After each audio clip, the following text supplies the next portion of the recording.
Welcome back to The Retirement Engineer. This week, we're breaking down a headline-grabbing new law, the One Big Beautiful Bill Act. Signed into law over the July 4th weekend, the bill is being called one of the most sweeping financial overhauls in decades. It is a multi-trillion-dollar package that blends tax cuts, spending reductions, and changes to the social safety net. Now, for retirees, this bill brings a mix of short-term wins and long-term considerations. Some retirees may owe zero federal tax on their Social Security benefits for the next few years. Estate planning opportunities just got bigger, but healthcare changes and new questions around Roth accounts could shift how you approach retirement planning going forward. I'm Patrice Sikora, here with your host, Jim Kruzan. Don't worry, we're going to break this all down. At least Jim is going to break this all down.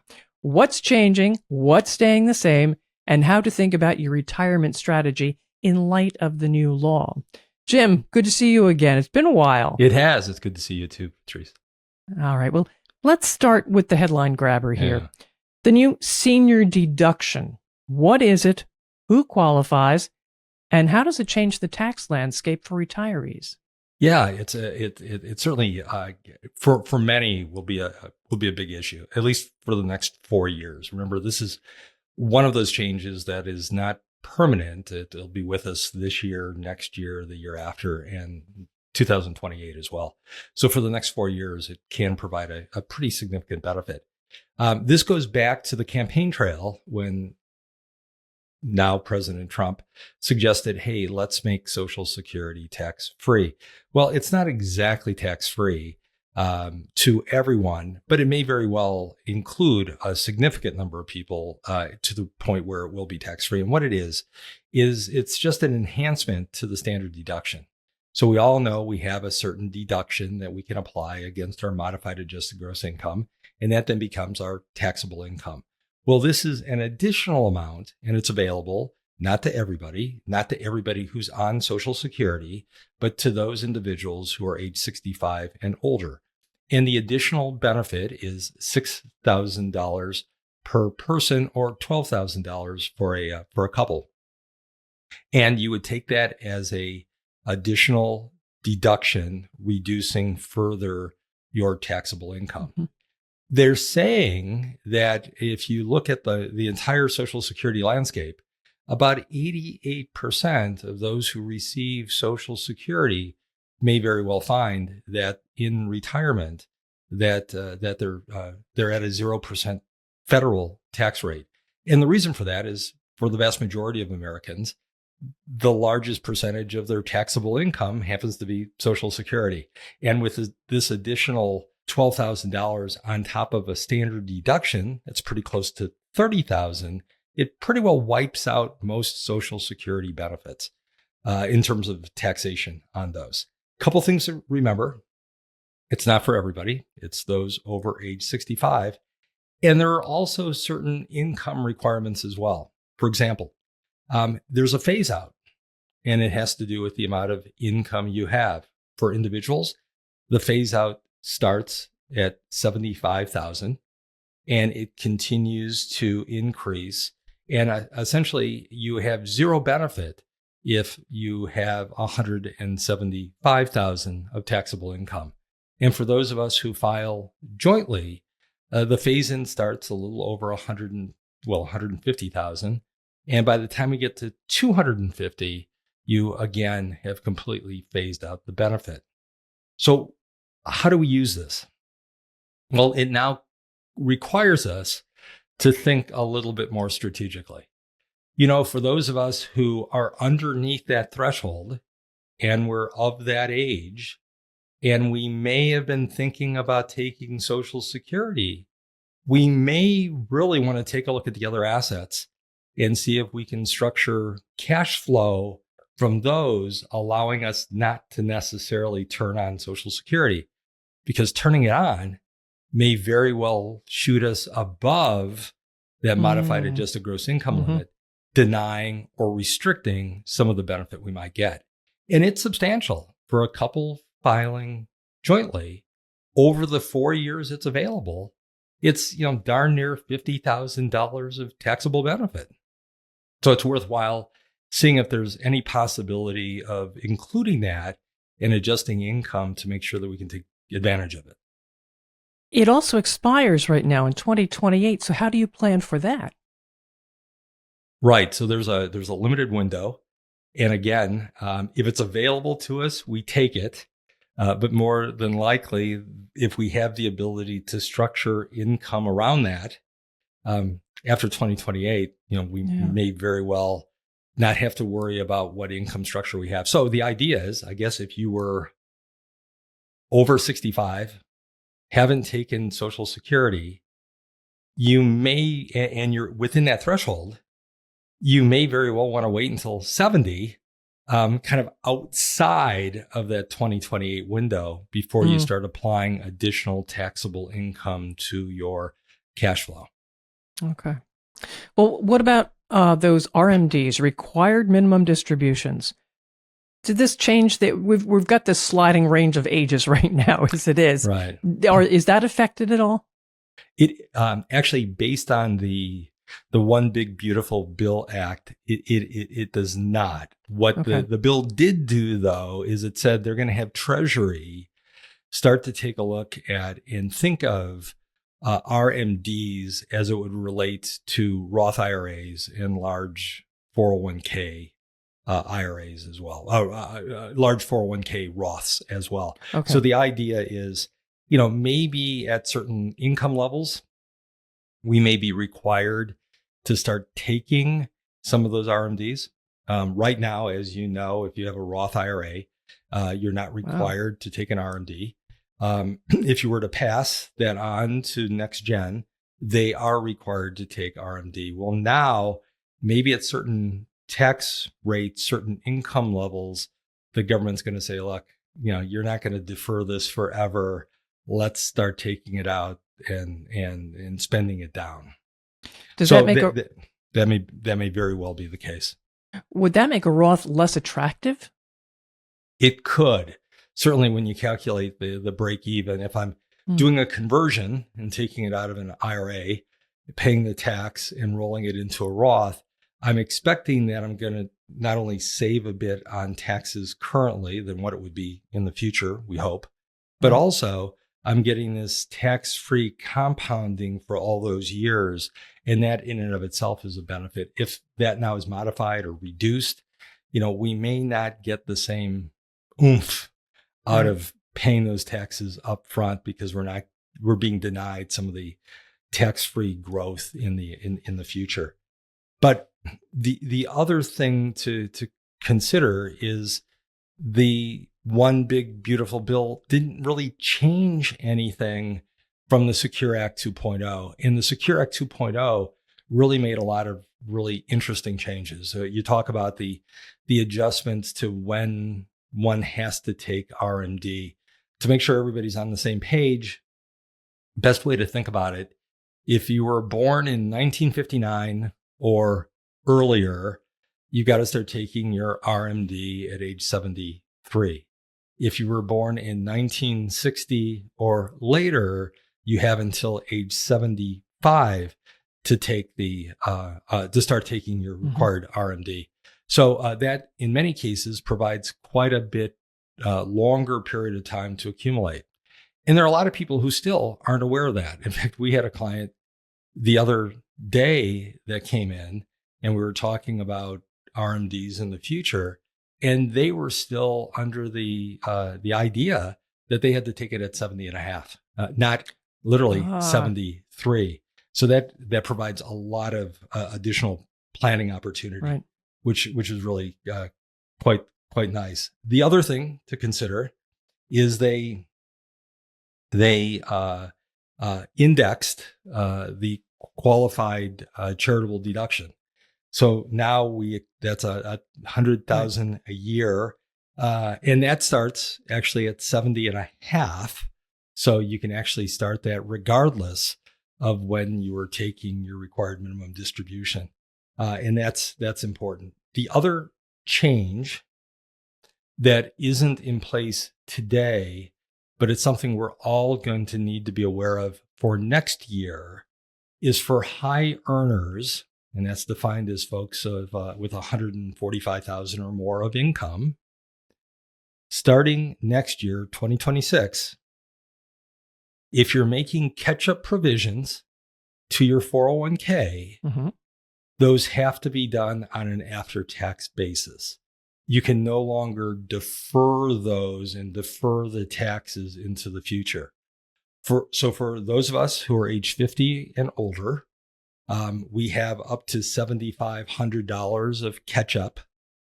But then also remember, if you're 60, 61, 62, and I think it's 63, you actually have, I think it's $11,250 of potential catch-up. Well, all that additional savings is now subject to tax the year you put it away, be it on an after-tax basis or on a Roth basis. Again, what they're doing is essentially pulling forward some of that tax liability to help pay for some of these other things that are out there. Yeah, they want their money. They absolutely want their money. You bet. They got to pay for it somewhere. They got to find the money somewhere. It's true. All right. Estate planning. This got a big shakeup. So the new estate tax rules, and how may that affect high net worth retirees? Yeah. Well, one thing, it's now a permanent increase. Which is important because everything was to sunset next year, 2026. End of this year into next year. Back, and the limits were dramatically less than what they are now. So right now the limits are for an individual $15 million. That is to say, you have an estate and gift exclusion and allowance that will absorb the federal estate tax up to $15 million for an individual or $30 million for a couple. So now we know it's permanent. We know it's not going to get sunsetted. So as a result, folks can use those limits and really determine what they need to do from an estate tax perspective. Back 40 years ago, those limits were $600,000. And as a result, there was a lot of movement and gyration in terms of setting up trust, marital trust, AB trust, remainder trusts. Now that these limits are much larger, the estate planning component for most clients, most individuals, is really, truly much simpler. And we don't have to worry about getting caught by having these things revised now much, much lower. The other thing they did is for those who are involved in some sophisticated estate planning, like generation skipping trust, all those limits are now in alignment with those same gift and estate tax limits. So that was the real big issue there, was that they now made it somewhat permanent and it is now indexed. And it was a slight adjustment up to 15 and 30 million per individual or couple. So this should make planning a little bit easier? I would think so. Yeah. Okay. For easier for generally easy for rank and file clients. If you've got, complicated family alignments, first, second marriages. You've got children that have special needs, those types of things. There's still an incredible need for some sophisticated estate planning. But if it's like, hey, my wife and I, we've got our kids, anything happens, we want to make sure that we pass all of this or as much of this to the children. We don't have to worry nearly as much about losing or shrinking some of the estate to federal estate tax. All right, great. All right, Grandpa, I know you want to contribute to a 529 for Roe. 529 plans, grandparent planning. What's affected here? Yeah, the real big thing, and for some it became an issue. It's a little bit less of an issue, and that is with FAFSA filing. It used to be that if you had a 529 that was opened and owned by grandparents and you took some money out of that, some of that distribution was included as untaxed income for that student. So when you're filing this FAFSA form, which is the federal aid form, children's assets, children's income tends to reduce the amount of benefit one would get. It used to be that if mom and dad had a 529 and they were taking distributions from that, that would all be kind of included in the calculation, reducing benefit. If it came from grandparents, that benefit was also potentially reduced, but only at a 50% rate. So they were only counting half the money that was distributed. Today, none of it is included. So if there's a big grandparent account that can certainly help with distributions toward education expense, none of that will effectively restrict the amount of financial aid that the student might be entitled to. That's hugely impactful. Yeah. The other big change has to do with K through 12 and just definitions. So as we learned from, I think it was Secure Act 1, there were some changes there that effectively now made 529s available to help with funding of K through 12 education. And that's public, private, religious organizations. So one of the big changes is they kind of opened up a bit of the definition of what qualified educational expenses are. Now it can be tutoring, it can be fees, it can be applied toward caregiving certifications or training. It can be applied to ACT, SAT, examination fees, which really help to open those things up. So it makes it a little bit easier. And again, the limit is still $10,000 per year going toward educational expenses K through 12. So it makes it a little bit more flexible for folks who are using some of those monies early on to provide for K through 12 education. All right, Jim, this next area is something that has really been in the news. People have been focused on this. We're getting all different kinds of analyses. But the bill does cut over $1 trillion from healthcare programs. What do retirees need to know? Yeah, of all the things that the One Big Beautiful Bill Act has accomplished or is attempting to accomplish, this is by far the most confusing and can have the greatest effect.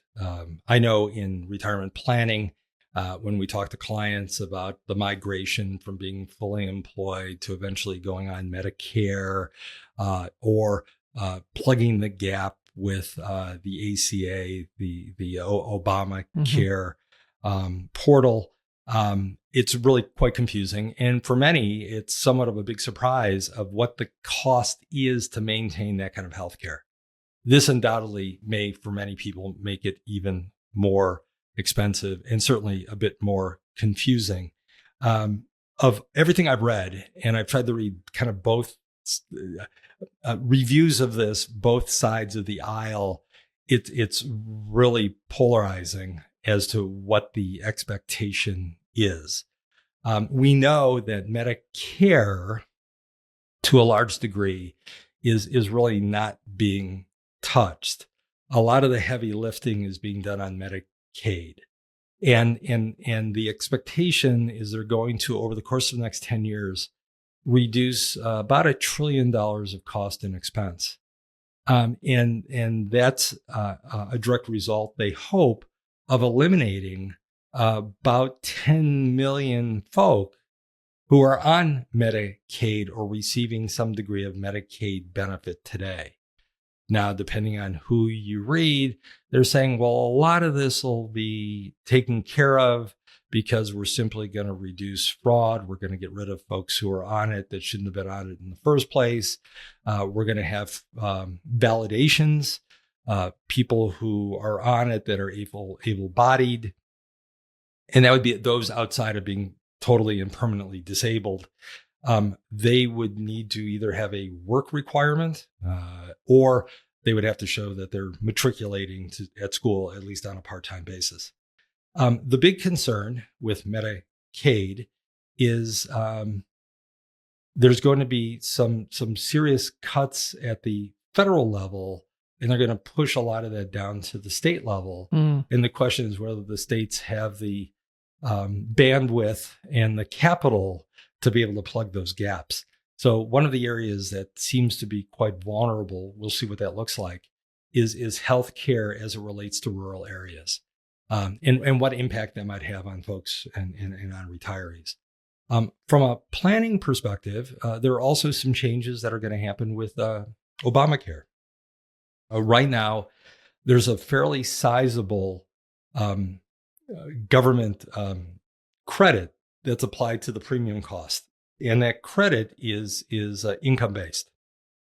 So somebody can be paying $700, $800, $900 a month or more for a healthcare program, while somebody else might be paying $105 a month for the program, depending on income.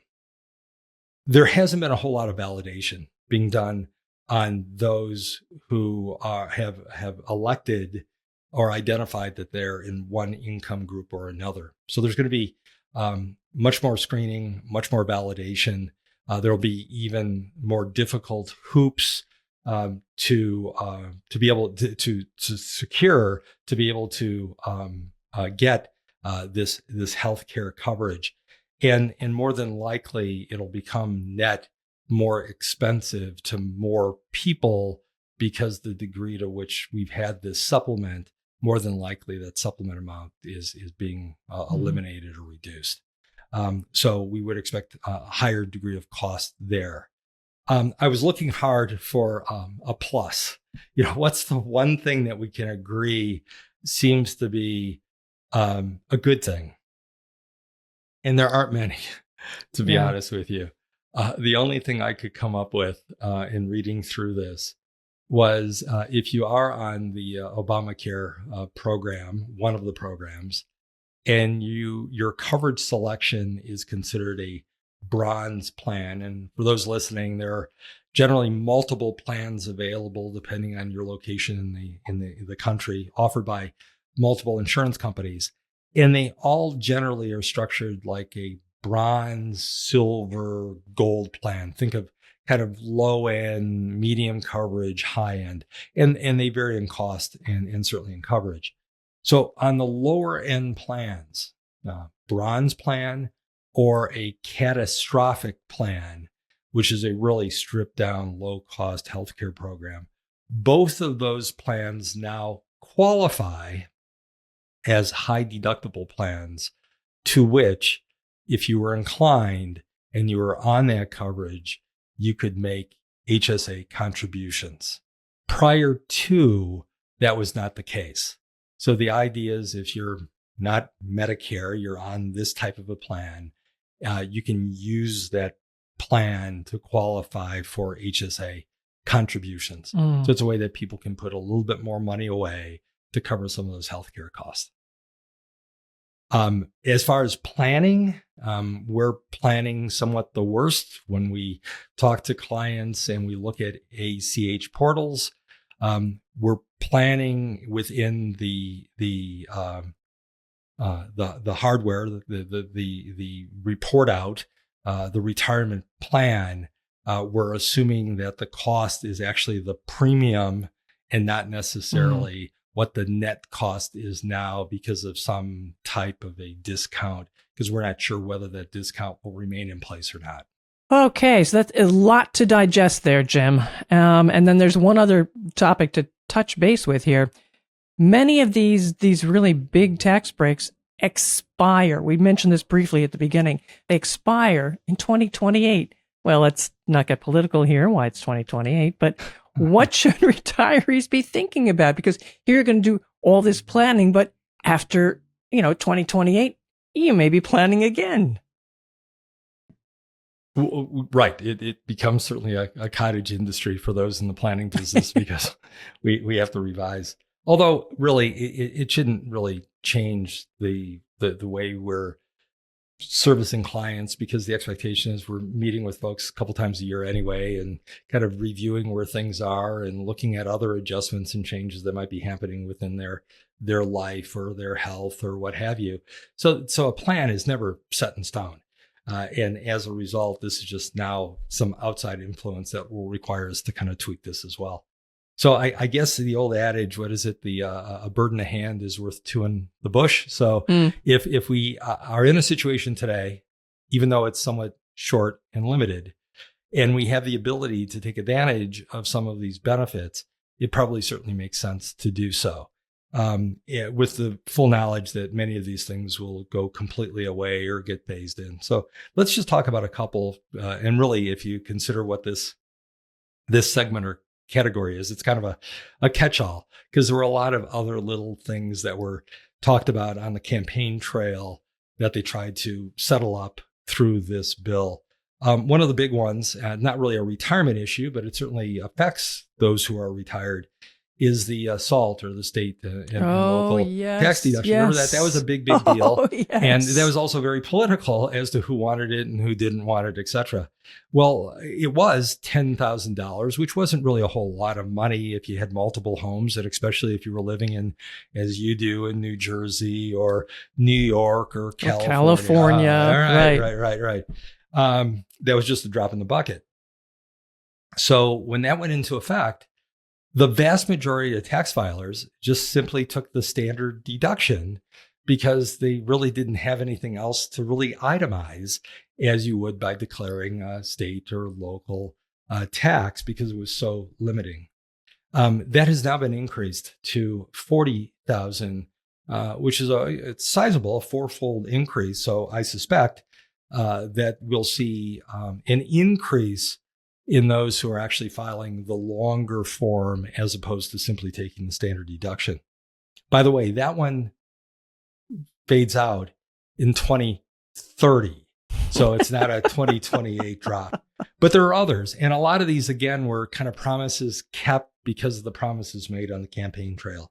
We talked about the senior deduction already. Another one, if you remember, was, hey, tips should be tax-free as well. So there's a proviso in this bill to do just that, although it's not really totally tax-free. And the way it works is it's another deduction. So if you are compensated on tips, you're going to pay taxes on those tips until you file your 1040, and you'll generally get that money back. But there's some limits. First, it's not unlimited. There's a $25,000 cap. So if you are totally tip compensated and you work in an establishment where you make really decent money, all tips, it's only $25,000 of your tip income, which will be essentially tax-free. That amount also is subject to modified adjusted gross income. There's a huge phase out. If you're single and you earn over $150,000, or you file jointly and you earn over $300,000. And the phase out is $100 for every $1,000 of additional income you have. So you can see where the vast majority of folks, students, et cetera, that earn tips probably will get most of that back tax-free at the end of the year. That fades out, though. It's not permanent. And if it's available, great. Maybe you use the tax-free savings to kind of knock down your student debt. Maybe use the tax-free savings to get a better handle on consumer debt. Maybe you use it to fund an IRA and get an additional tax deduction. There are things you can do during this 4-year period to establish a better, more solid base for yourself as you're moving forward. Another thing, which may have been a bit of an appeasement, was I'm old enough to remember way back when this was prior to 1986, when consumer interest rates were tax deductible. So if you ran credit card balances and you were paying Bank of America thousands of dollars a year in interest, you would write all that off.